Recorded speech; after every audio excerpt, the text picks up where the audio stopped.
Ебать, это 4-я нахуй! 5-я, блядь! Тупо завод Артема! Ебать, пиздую слышу! Охуеть! Пизда нахуй! Très chers frères et sœurs d'or sur de l'Est à l'Ouest et du Centre, bonjour, bonjour, bonsoir. Déluge de feu en Ukraine. Souvenez-vous hier, lorsque j'annonce l'exploit des Ukrainiens, j'ai applaudi. J'ai certains de nos soutiens, des followers, qui disent, tu ris même, tu applaudis même quoi, non?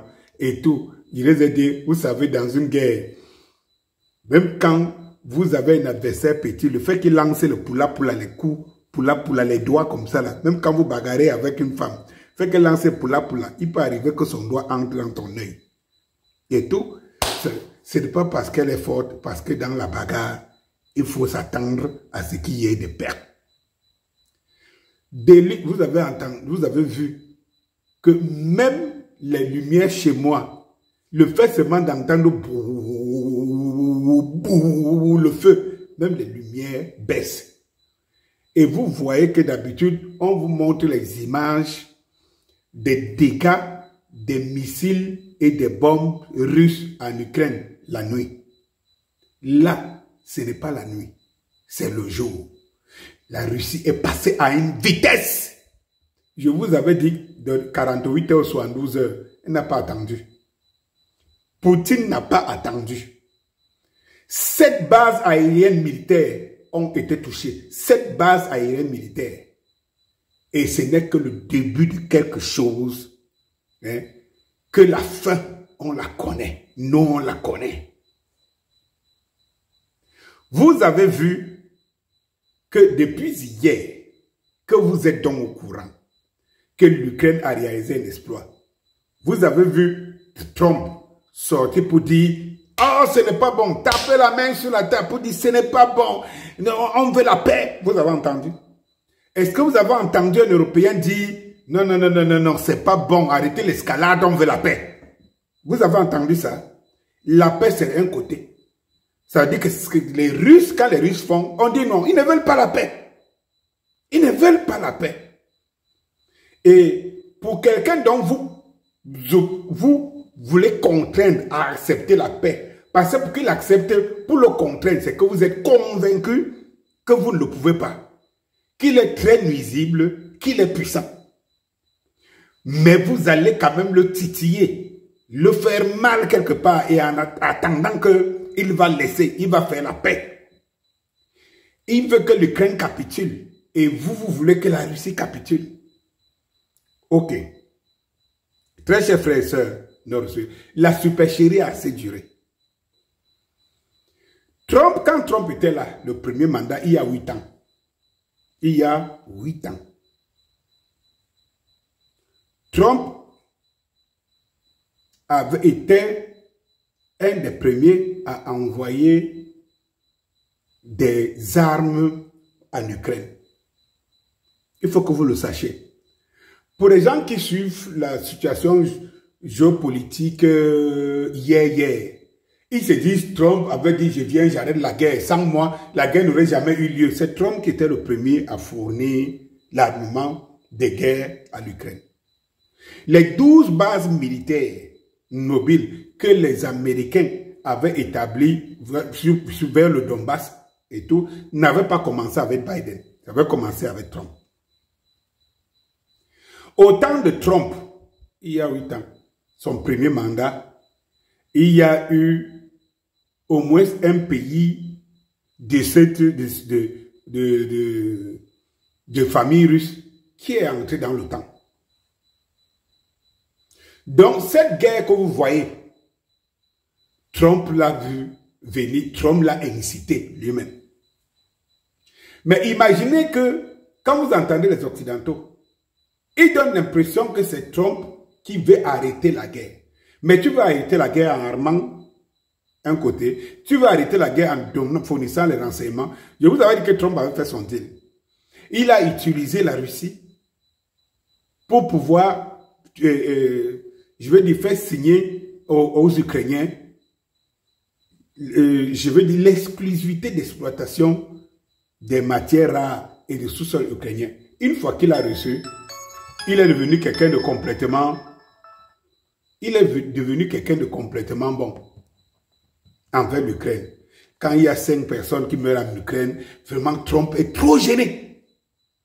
Mais souvenez-vous que ce qui se passe là, vous avez remarqué que en un laps de temps, en quelques heures, les médias occidentaux, les médias même si vous connaissez déjà, à quand l'opération de destruction des aérodromes russes a été planifiée. Ils connaissent la genèse, ils connaissent le temps, ils connaissent le timing, ils connaissent toutes les opérations, comment elles ont été menées. Ils connaissent tout en quelques temps. Ils connaissent tout. Et ils sont surpris la maestra comme d'habitude des Ukrainiens. Vous pouvez y croire. Lorsque les Ukrainiens sont en ballottage défavorable, ils se plaignent qu'on les aide passer. Lorsque les Ukrainiens produisent un effet, c'est qu'ils sont très forts. Ils sont très puissants. C'est leur propre génie. Vous voyez que ces renseignements, les Ukrainiens ont plus de renseignements que les Russes. Ah bon? Et donc, tout ce qu'on aide aux Ukrainiens, c'est pour se défendre et non pour attaquer. Vous le croyez vraiment? Ils ont des instructeurs. Tous les pays occidentaux, tout le temps est en Ukraine. Ils ont les instructeurs. Ils ont les renseignements. Ils ont les armes. Ils ont tout. Mais chaque fois, ils vous disent que c'est l'Ukraine seule. Il a suffi d'une petite coupure, 24 heures de communication. Ils ont fait comprendre ici que c'était comme ça que la Russie a repris les poches de course. En réalité, l'OTAN est en Ukraine, mais le temps n'y est pas. Le temps est en Ukraine lorsque l'Ukraine va mal. Et le temps n'est pas en Ukraine lorsque l'Ukraine réalise un exploit. C'est un paradoxe. Les Occidentaux soutiennent l'Ukraine lorsque l'Ukraine va mal. Mais lorsque l'Ukraine réalise un exploit, les Occidentaux n'étaient pas là. Ils n'étaient pas là. Mais ils connaissent dans les secondes qui suivent tout ce qui s'est passé. Mais quand c'est les Russes qui donnent des versions, ils estiment que c'est la propagande et qu'il faut vérifier les versions. Mais comment ils savent le déroulé de quelque chose qui s'est préparé pendant 18 ans, qui les surprend, mais ils connaissent en moins de quelques heures comment ça s'est préparé en 18 mois. Et puis, à la fin, Trump ne vous a-t-il pas dit ici que la Russie joue avec le feu, que Poutine ne sait pas que c'est grâce à lui que la situation ne se dégénère pas. Il faut prendre cette phrase de Trump au sérieux. Il dit c'est grâce à lui que la Russie n'est pas en difficulté et que s'il lâche, et quelques jours après, l'Ukraine réalise, voilà, l'exploit de bombarder les aérodromes russes aussi loin que possible. Et Trump ne dit absolument rien. Tout comme il ne dit rien quand c'est les Israéliens qui tuent tous les jours les pauvres Palestiniens. Alors celui qui arme, celui qui promet, celui qui donne les renseignements et tout, est celui qui vient vous dire « Je veux la paix, je veux que vous signiez la paix ». Parce qu'en fait, les Américains veulent paraître comme les maîtres du monde. C'est-à-dire que s'ils sont capables de demander à la Russie d'arrêter, cela veut dire que c'est eux les maîtres. Sauf qu'ils ne sont pas maîtres. Toutes les armes que les Américains ont données à l'Ukraine pour la Russie ont été brûlées. Jusqu'aux avions, jusqu'aux F-16 subissent des échecs. De toutes les façons, restons en contact.